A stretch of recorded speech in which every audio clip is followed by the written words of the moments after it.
So here's the thing about Langkawi. Some call it a luxury island, a place for fancy resorts, overpriced cocktails, and travelers with money to burn. And if you're traveling on a budget, that kind of reputation can make you second guess if it's even worth the trip.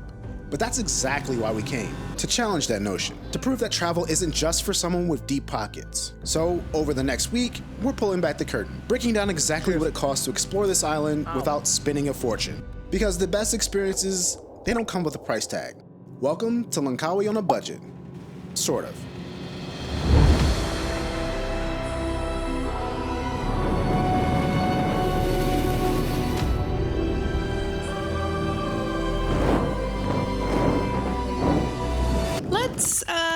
Let's start with how actually to get here, because honestly, that was an adventure in itself.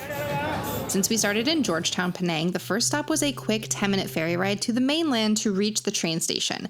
Easy, right? But from there, things got interesting. A 2-hour train ride took us north to Kuala Kadah, where we had to track down a taxi to haul us across the city to yet another ferry station. Still with me? Good, because we aren't even there yet. This last ferry was a lot cheaper than flying, but there are some lessons to be learned if we ever take this route again. For starters, you can buy ferry tickets upon your arrival at the terminal like we did, or a much better way is to buy them online 48 hours beforehand. That way, you get a seat on the upper decks of the boat instead of being crammed in the bottom of the sweatbox for 2 hours with very limited AC and windows that don't open. It's really not comfortable down here. You're taking the ferry, pack light. But aside from being a little uncomfortable, the ferry got us there with no issues. And just when you think you are finally there, nope, we took a 20-minute grab to our place, which funnily enough was right by the airport. Just a full circle moment. Also, full disclosure, we spent the first couple of days at one of those resorts we mentioned earlier for a workcation before we figured out the theme for this video. What can I say? We've been backpacking and crashing in shacks for the last 2 months to keep to a budget, and we thought we deserved a little treat. And that treat was only $60 a night. We are kind of just relaxing, taking a real vacation with no editing, no social media really, except for responding to comments. We're kind of just relaxing in this pool, these beaches, and this awesome environment where we're at. But anyway, putting all that aside, our video kicks off with our first night at a fire show.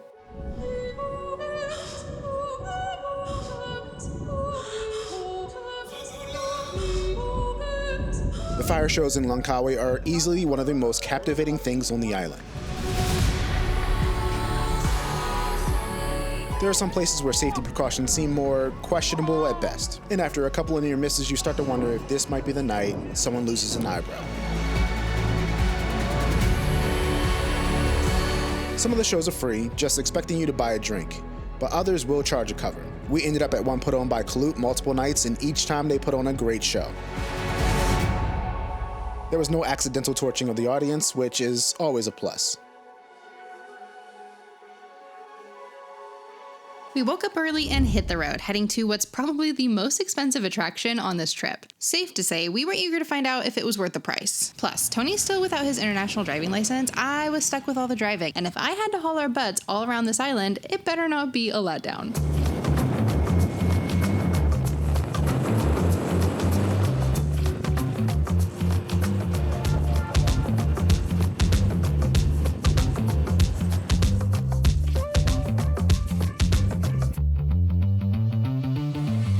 So we just arrived at the Oriental Village. You have to come through this village first before you get to the Skybridge. Actually, you have to go through this village, then get to the Sky cable car that takes you to the Skybridge. But this little village is kind of cool. It reminds me a lot of Busch Gardens in like Virginia. I don't know if there's like a lot of Busch Gardens everywhere, but I know there's one in Virginia and I know there's one on like the East Coast of the United States. And it reminds me a lot of that just with like the architecture and stuff. So the first thing you do is obviously grab tickets at the counter, then shuffle into the line for the cable cars. It moves quickly, but it gives you enough time to second guess any safety precautions in place. It was at this point that reality really set in for me. I think it's been a while since we talked about my fear of heights and my baffling tendency to seek out thrills that directly challenge that fear. Unfortunately though, my nerves got the better of me and somehow I knocked the audio cable loose on the camera. Didn't realize it till we got to the top. But I can pretty much guess what I'm saying here. Probably something like we're moving way faster than I expected. And here probably asking myself, why do I do this? The ride up wasn't exactly comfortable, but I'll give credit where credit's due. It felt safe enough. That said, they did warn us that high winds might delay the cable cars, and that's something always fun to hear when you're dangling over the jungle. Mind you, this is supposed to be one of the world's steepest cable cars that lead us up to the Skybridge. The first stop is a lookout point about halfway up, though when we visited it wasn't quite finished.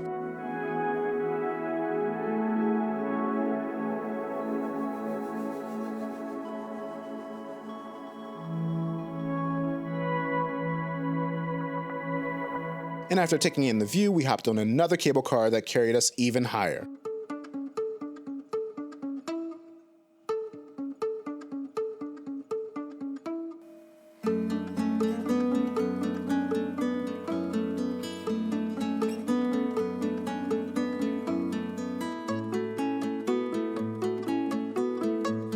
Then, at the top, there was another tram that takes you to the Skybridge, or you can walk.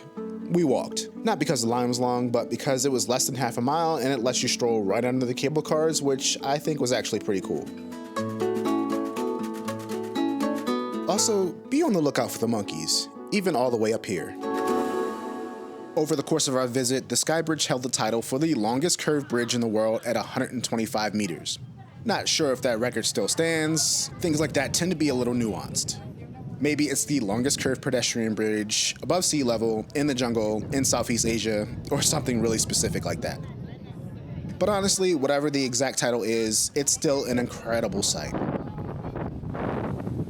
So I have Sarah taking all the B-roll right now. I kind of just beelined it over here. I'm actually not as scared as I thought I'd be. I think Gatlinburg kind of prepared me for this a little bit.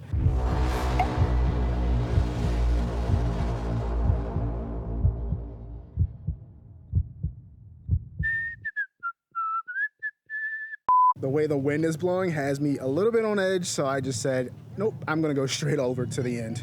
We made it, we're here.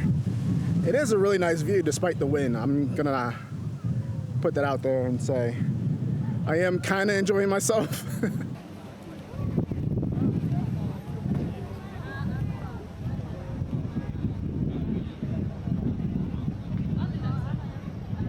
This actually does feel very sturdy. It's just really windy today, so I don't think he loves that. But the view is incredible. There's like so many different shades of blue on the ocean right here.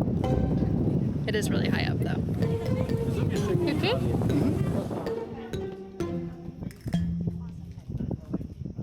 We left the Skybridge the same way we arrived, a quick hike back to the cable cars, followed by a long, slightly more nerve-wracking descent to the bottom. It's funny how going down somehow feels even higher than going up.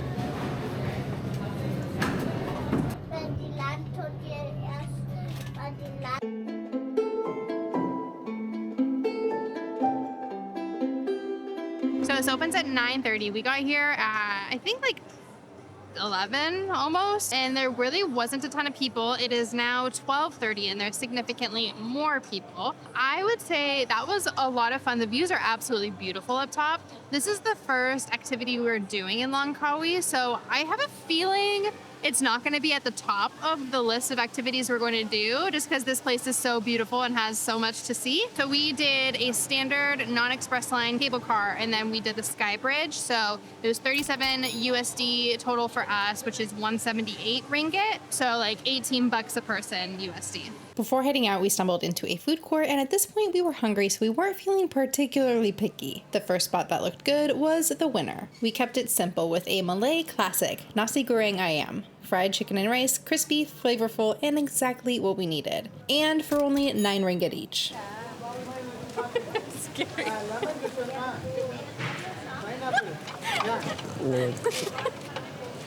Having fun? No.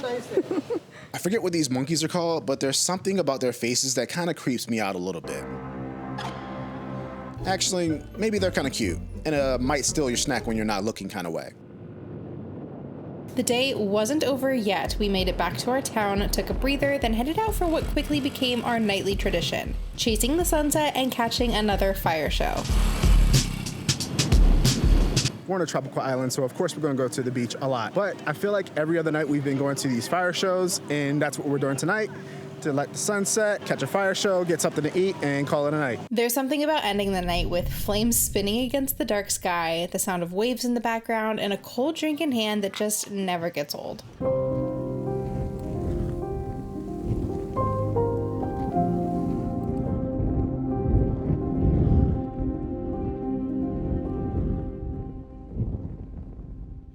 Good Good morning. So today we are doing a little island hopping on a boat tour, and I'm super excited because I've seen these islands from a distance and I've been wanting to check them out. We actually booked this through Klook. It was $8 a person, and I thought that was a mistake because it seems so affordable. There are a handful of longboat tours that snake their way through the islands off of Langkawi, each promising some version of paradise. We grabbed the earliest one we could find, hoping to beat the crowds to see these islands before the day's heat and the selfie sticks took over.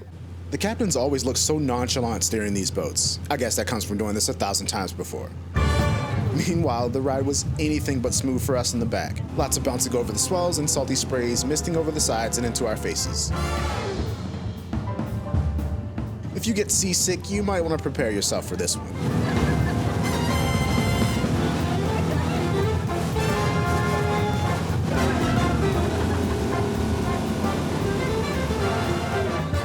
But then, just as quickly as the sea throws you around, the islands arise. Jagged limestone cliffs wrapped in dense jungle like it's something out of a movie. And before we knew it, we were arriving at our first island.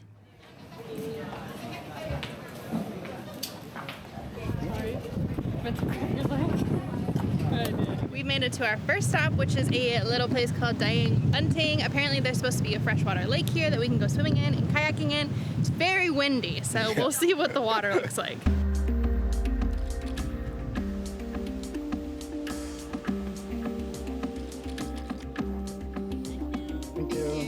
So the entry fee for foreigners is 6 ringgit. You gotta trek through this like jungle area to get to the lake. But once we're there, we should be able to relax and just kick back for an hour and a half. Why do I feel out of breath? We trekked down to the lake, picked up some life vests for 10 ringgit, and hopped right into the water. Got any words to share?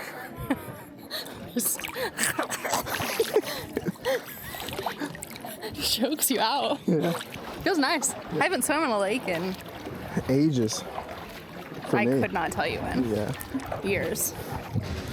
Also, a little admin note, these life jackets are required and they cost 10 ringgit, 5 ringgit each. There's Sarah floating away.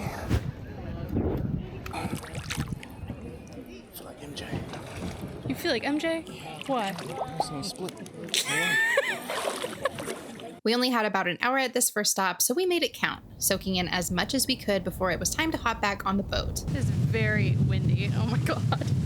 So I would say after doing the lake was very refreshing. I would only pay the entry, this might be an unpopular opinion, but I would only pay the entry if you wanted to like get in or onto the water. Just because it's super hot, there's not shade on that little floating dock. I think this area, which is free, it's just like the beach area, there's a restaurant, there's a place to get some drinks. I would say if you're not wanting to get in the water, just stay here, save your 6 ringgit a person. I would have paid the $8 ticket just for the boat ride, honestly, but we still have, I think, another few stops.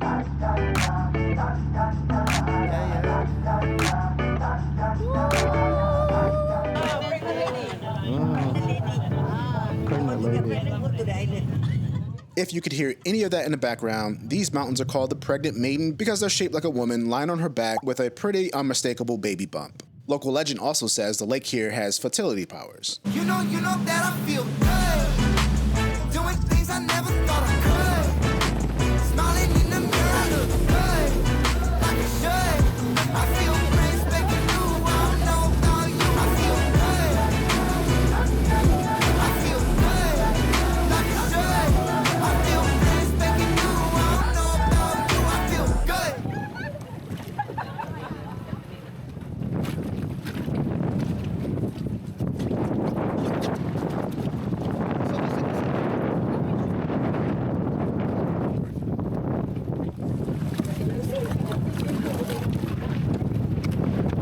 Sobriety test. We made it to our last beach stop on this boat tour. It's not as big as the main beach on Langkawi, but there's far less people even with all the boats rolling in. We decided to get a couple of hot dogs here and they were 9 ringgit each, which is pretty pricey for a hot dog, but we're hungry. Thoughts on the beach? It's fine. It's a little rocky, like getting out. The water is very warm. It's great. I am like looking at people out by the buoys. I think it stays this depth, so not necessarily a place to snorkel, but it's pretty.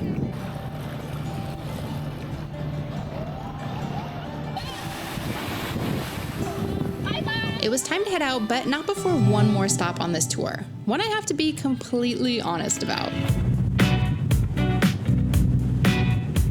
Langkawi is called the Land of Eagles for a reason. The red-backed sea eagle is basically the island's mascot, and on these tours you get to see them up close. But here's the thing. Boat operators toss out chicken skins, luring the birds into dramatic swoops while the tourists snap photos. We didn't know the eagles were fed beforehand, and if we had, I think we would have chosen differently. In fact, we almost left this part out of the video entirely, but ignoring it felt worse.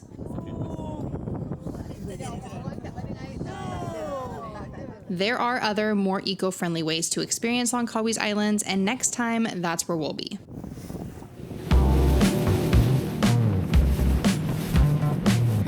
Just wrapped up our boat tour and I'm pooped. How you feeling? Good, I gotta go to the bathroom. So that was 4, maybe 5 hours. Cost us $8 a person, which isn't bad.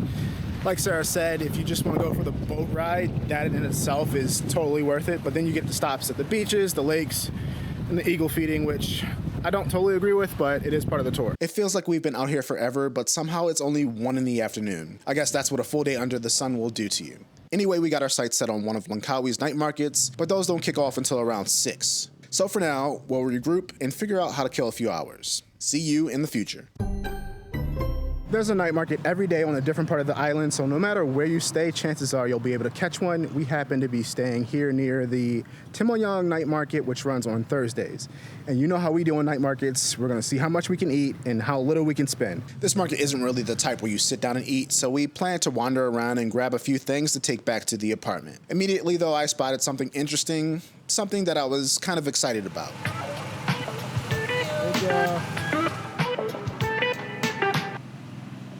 Cheers. Ow. It's not bad. Don't really get any meat, but the crunchiness and the sauce on it, it's like a thick potato chip.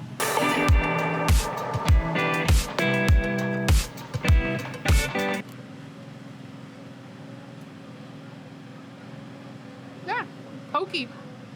Not bad though. After eating that scorpion in Thailand, anything tastes better than that.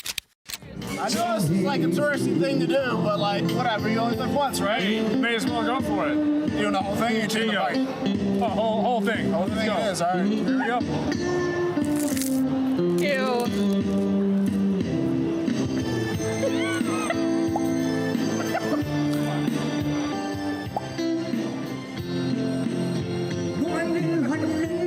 There were plenty of food choices at this market, plus some entertainment to keep things lively.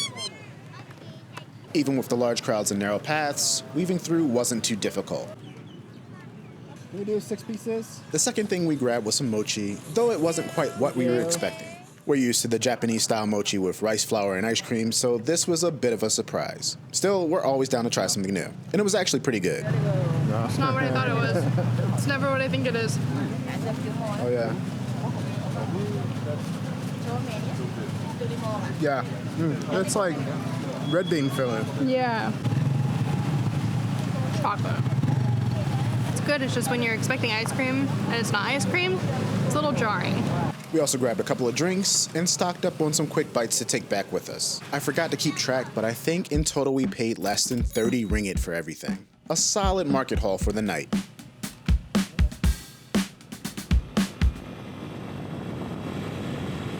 So we did some digging on Google Maps last night and stumbled upon one of the coolest beaches we've ever seen. It's a little hidden gem called Wild Beach, and it barely even shows up on the map. It's a bit of a drive to get there, but once you arrive, you're greeted with these jaw-dropping rock formations that make it totally worth a stop. So we mentioned briefly about Pantai Senang being the main beach on the island, but if you're willing to drive a little bit away from like the touristy things, there's so many great beaches here. For example, we are at Wild Beach this morning.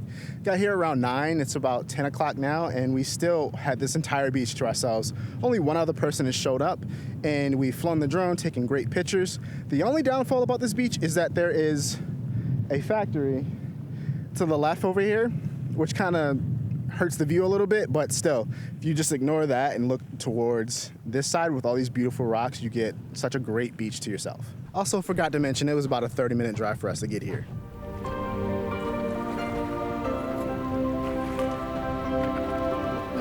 hungry, so it's time to get some breakfast or lunch. I don't know what time it is before we go to the next beach. Just a few minutes up the road, we found a local food hall with cheap food. Plus, it made a pretty cool photo op. Hi, good morning. Can I do one kaya butter toast and one sugar toast? Sugar butter?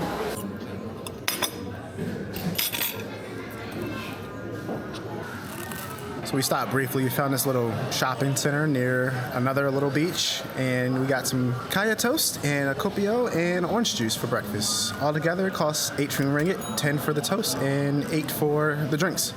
We found our first beach today and got some food. Now let's go find a waterfall.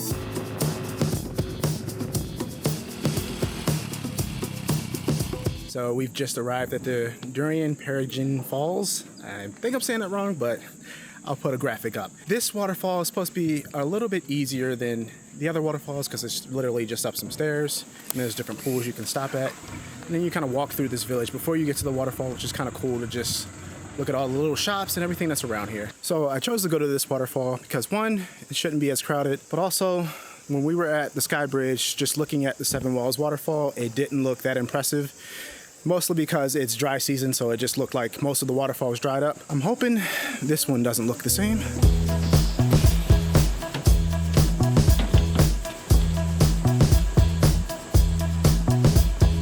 One downfall to this waterfall is that it's surrounded by durian fruit, hence the name, so it might stink a little bit. But there's different tide pools you could swim in. So we just passed the first one, and there should be like 5 or 6 more that you can just stop in and go for a swim. And then as you go further up, obviously it gets a little bit more secluded. To correct myself a little bit, there's apparently 14 cascades that run down Langkawi's highest mountain, and even the highest, most impressive waterfall is just about a 15-minute climb on a set of uneven rock stairs. I mean, it's not challenging, but probably not a good idea to take your grandma up there unless she's been hitting the stair climber at the gym. The water here is really nice too. Calm, cold, and refreshing.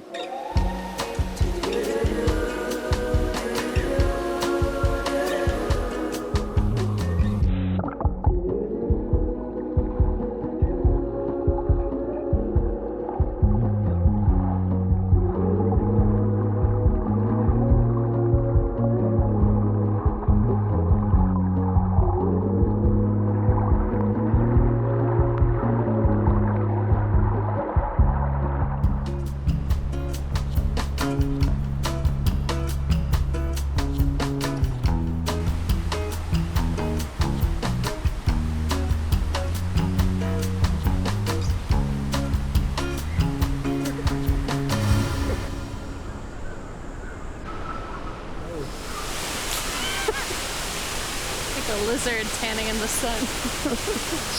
We spent a good chunk of the day here, but since today is turning into a full-on beach hopping detour, we made our way back down the mountain, hopped on our motorbike, and set off in search of one last stretch of sand. Sandy Skulls is a small beach, which meant it felt more crowded than anywhere else we'd been. But it's not just tourists, this one seems to be a favorite among the locals too. She just saw me everything, ain't she? Oh, your whole crew coming here.